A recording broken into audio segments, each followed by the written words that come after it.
Assalamualaikum warahmatullahi wabarakatuh. Pemirsa Khazanah, jika di akhirat ada padang mahsyar, maka di dunia pun juga ada mahsyar. Semua manusia kelak akan dikumpulkan di mahsyar dunia menjelang kiamat terjadi. Lalu di mana mahsyar dunia, tempat berkumpulnya seluruh manusia sebelum kiamat ditegakkan Allah Subhanahu wa taala?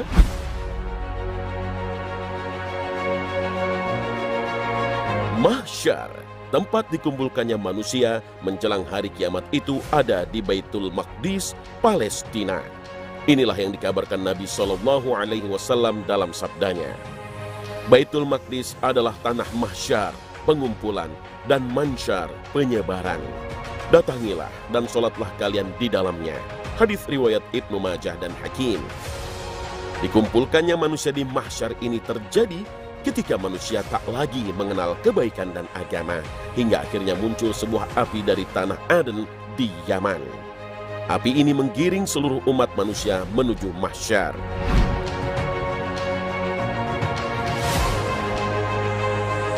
Semua orang ketakutan dan berusaha menghindar, tapi tak ada seorang pun yang bisa lolos dari giringan api ini. Namun sebuah riwayat yang sahih menyebutkan ada dua orang laki-laki dari Muzayyanah yang luput dari giringan api. Saat itu keduanya lari ke gunung menjauhi keramaian.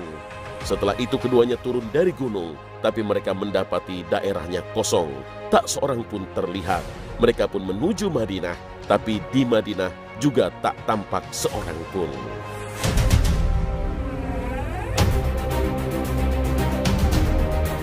Seorang di antara keduanya lalu mengatakan, mungkin orang-orang sedang berada di dalam rumah. Namun setelah didatangi, semua rumah-rumah penduduk kosong. Mereka berdua hanya menemukan rubah dan kucing di kamar-kamar rumah penduduk.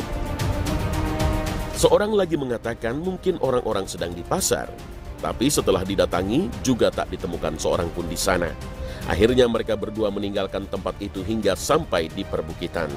Di tempat itu keduanya bertemu dengan dua malaikat. Kedua malaikat itu pun menyeretnya ke padang mahsyar. Padang mahsyar di sini bukanlah padang mahsyar tempat pengadilan Allah Subhanahu wa taala bagi semua manusia, tapi Baitul Maqdis yang disebut Nabi dengan padang mahsyar dunia, tempat dikumpulkannya manusia sebelum kiamat terjadi.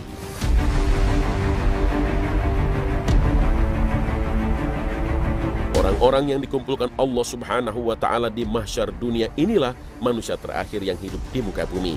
Dan mereka inilah yang akan merasakan dan mengalami dahsyatnya hari kiamat. Wallahu a'lam. Tapi gini ngomong-ngomong, kenapa? kita bakal ngerasain kiamat nggak ya? Atau jangan-jangan kita bakal mati duluan? Emang ayam mati, kalau manusia tuh meninggal. Oh iya, salah, maaf menurut saya. Meskipun kita nggak ngalamin kiamat, tapi yang pasti kita bakal masuk ke alam barzakh. Dan itu nggak kalah seremnya. Bakal ada siksa kubur dong. Ada. Allah takut. Jangan disiksa ya Allah. Tenang. Makanya nih biar kita siap, ada tipsnya. Oh, ada. Agar terhindar dari azab kubur. Mau tahu? Mau. Yuk kita lihat yang ini nih.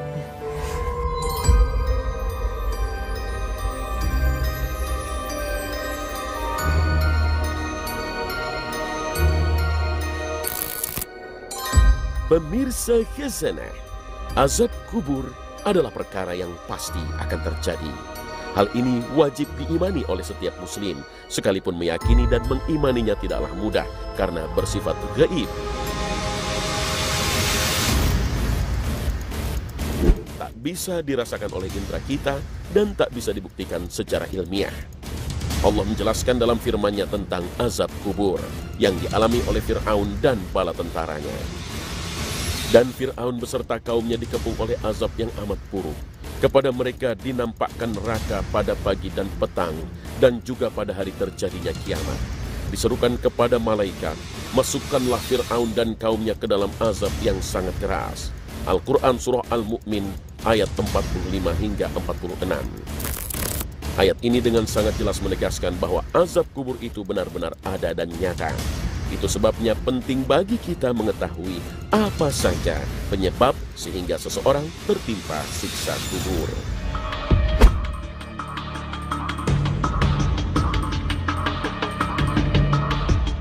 Pertama, kekafiran dan kesyirikan akan membuat seseorang diazab di kubur sebagaimana azab yang menimpa Fir'aun dan bala tentaranya yang telah kafir kepada Allah.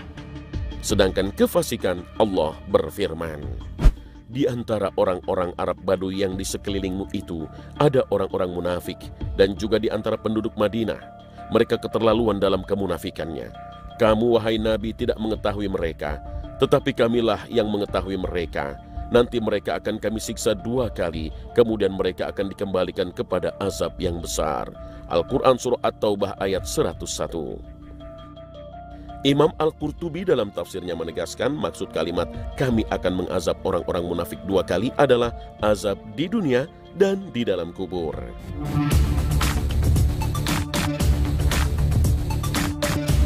Kedua, orang yang tidak menjaga kesucian dan sedang mengadu domba akan mendapat siksa kubur. Inilah yang disebut Rasul SAW saat melewati 2 kubur. Sesungguhnya keduanya sedang diazab, dan tidaklah keduanya diazab disebabkan suatu perkara yang besar menurut kalian.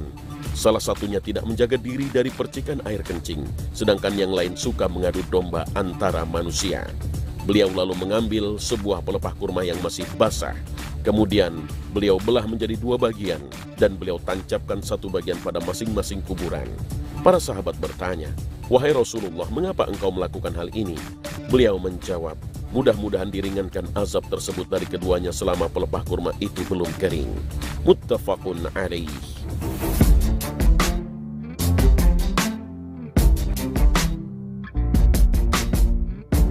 Ketiga, perbuatan ghibah atau senang menggunjing juga menjadi penyebab siksa kubur.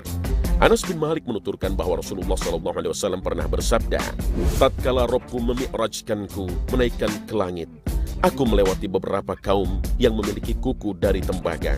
Dalam keadaan mereka mencabik-cabik wajah dan dada mereka dengan kukunya. Maka aku bertanya, siapakah mereka ini wahai Jibril? Dia menjawab, mereka adalah orang-orang yang memakan daging, suka menggibah, dan menjatuhkan kehormatan manusia. Hadis riwayat Ahmad. Mengapa 3 amalan ini bisa menjadi penyebab siksa kubur?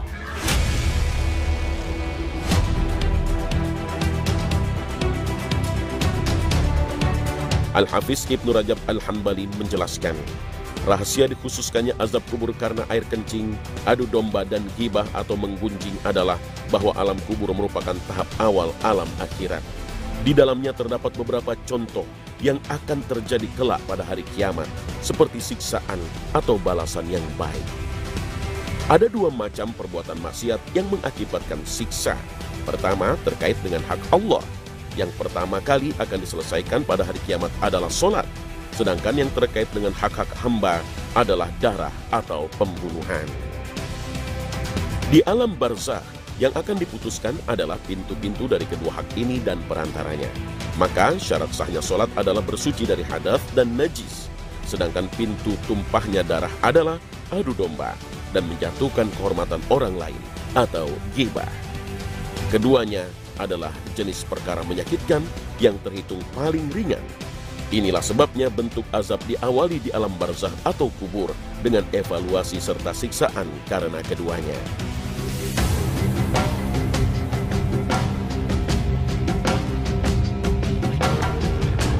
Itulah mengapa Rasul SAW berlindung dari azab kubur dan memerintahkan umatnya untuk berlindung dari azab kubur. Aisyah radhiyallahu anha bertanya kepada Rasulullah SAW tentang azab kubur. Maka beliau menjawab, ya, azab kubur itu benar adanya. Aisyah radhiyallahu anha menuturkan, setelah kejadian tersebut aku tidak pernah melihat Rasulullah SAW melakukan sholat kecuali berlindung dari azab kubur. Hadis riwayat Al-Bukhari. Doa ini diajarkan Nabi SAW kepada para sahabatnya dalam sabdanya, apabila salah seorang kalian bertasyahud, hendaklah dia meminta perlindungan dari 4 perkara. Hendaknya dia berdoa, Allahumma inni a'udzubika min azabil qabr, wa min fitnatil mahya wal mamat, wa min syarri fitnatil masihid dajjal. Ya Allah, sesungguhnya aku berlindung kepadamu dari azab neraka jahanam, azab kubur, fitnah kehidupan dan kematian, serta dari kejelekan fitnah Al-Masih Ad-Dajjal. Muttafaqun alaih.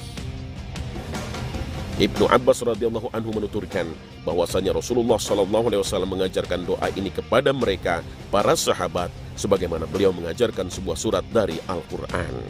Hadis riwayat Muslim, At-Tirmizi, dan An-Nasa'i. Wallahu a'lam.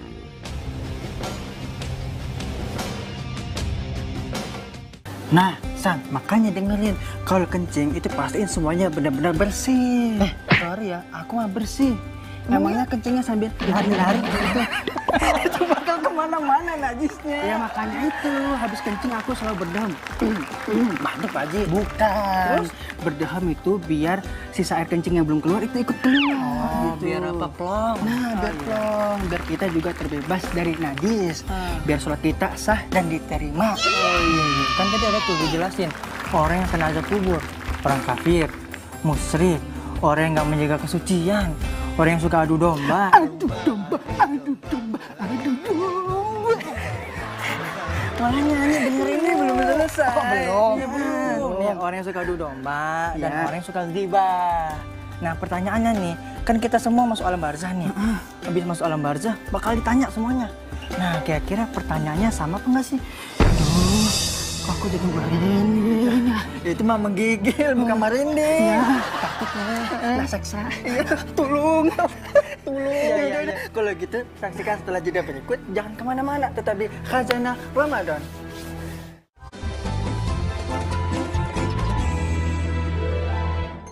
Alhamdulillah, kembali lagi di Khazanah Ramadan. Nah, kali ini kita bakal bacain pertanyaan dari pemirsa yang sudah masuk nih, yang sudah nanya di Instagramnya Khazanah. Pirtini ini, Nah, sudah masuk nih pertanyaan dari akun Denny_Anthony. Mau nanya dong, kalau pas bangun sahur telat, terus di tengah-tengah ngunyah tiba-tiba kedengar azan, apa boleh langsung ditelan aja atau gimana? nah pertanyaan dari Denny Anthony ini sangat bagus. Tapi masalahnya ini antara nanya apa nyindir saya ini. Soalnya ini saya banget. Udah deh kita jawab ya. Oke. Begini, bismillah. Jawab. Ya kebiasaan. Jadi pertanyaannya boleh nggak ditelan? Ya, boleh. Tapi batal. Itu gimana dong? Dia udah tahu masuk batas waktu, masih makan aja. Di mulut gimana? Pada muntahin?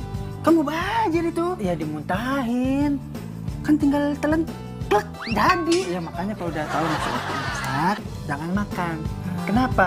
Misalkan nih kita lagi makan, ya kan? Mulut penuh nih sama makanan. Tiba-tiba azan, gitu kan? Maghrib, subuh gitu ya. Nih penuh nih, penuh. Mau ditelan batal, mau dibuang sayang kan? Masa iya mesti ditahan tuh sampai azan maghrib? Kan kelamaan nunggunya. Ya, pegal juga mulutnya. Iya, nah puasa dimulai dari terbitnya Fajar Shodiq.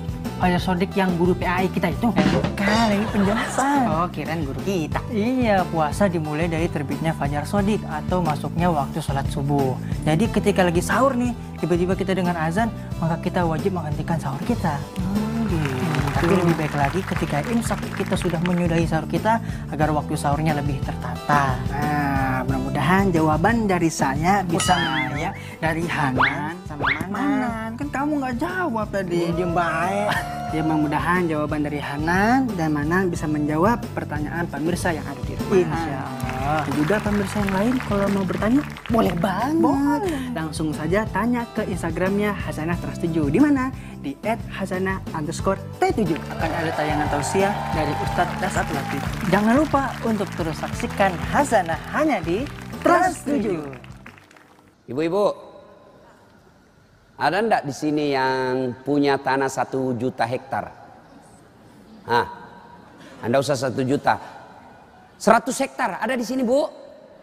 Ada? Enggak ada. Tapi Ibu mau enggak punya harta lebih dari 100 hektar?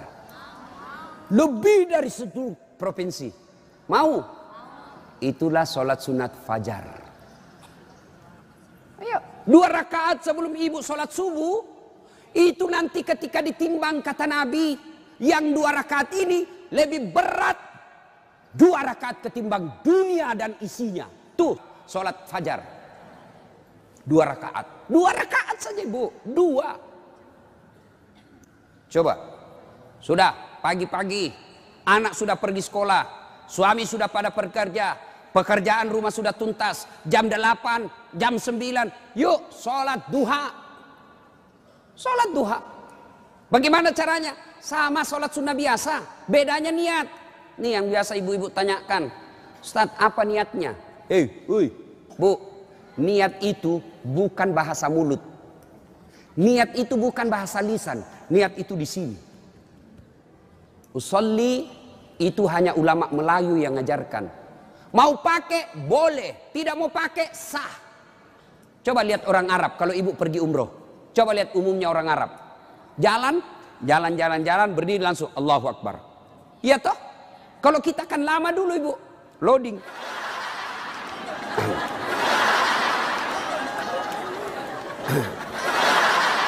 Allah.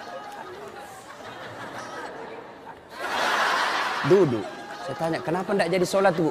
Saya lupa sholinya. Boleh tidak ucapkan. Mau ucapkan silahkan. Sholli sunnatal duha. Raka'ataini lillahi ta'ala. Saya niat sholat sunnah duha. 2 rakaat. Sunnah hukumnya bagi saya lillahi ta'ala. Allahu Akbar. Tuh. Tidak hafal juga itu Ustaz. Ambil jalan pintas. Berdiri tegak. Menghadap ke kiblat, baru ibu bilang begini, Tuhan, sholat sunnah duha ya, Allahu Akbar. Boleh, benar boleh bu. 2 rakaat berikutnya ulang lagi, Tuhan masih seperti yang tadi, Allahu Akbar. Boleh, benar. Daripada ibu nunggu bahasa Arabnya, ndak hafal, ibu ndak sholat. Selesai sholat duha, ibu duduk menghadap kepada Allah, mengadu kepada Allah. Ya Allah yang maha kaya, tiadalah datang rezeki tanpa pertolongan dan bantuan. Engkau yang mengatur rezeki suami saya. Suami saya datang pergi menjemput rezeki ya Allah. Jika rezeki suami saya masih di atas langit, turunkan ya Allah. Jika masih dalam tanah, munculkan ya Allah. Jika masih jauh, dekatkan. Jika masih sedikit, cukupkan. Dan yang lebih penting ya Allah, berkahkan. Doa tidak harus bahasa Arab. Banyak orang selesai sholat, baca doa. Tapi dia tidak tahu apa intinya doa. Doa itu tidak harus bahasa Arab. Silakan ibu curhat, bahasa hati. Bukan bahasa Arab. Ibu bahasa Arab belum lagi salah ucap. Tidak ngerti apa yang ibu baca. Malaikat bingung. Apa maksudnya ini ibu ini? Apa maksudnya ini ibu? Mau minta rezeki ternyata doanya apa? Minta anak. Bingung kan malaikat. Jadi boleh bu, ya Allah, bukakan pintu rezekiku ya Allah.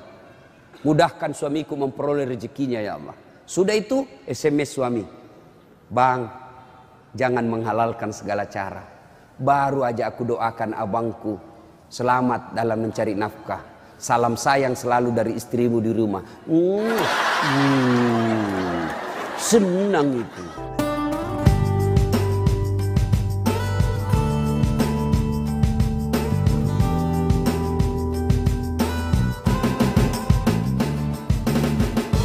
Loading.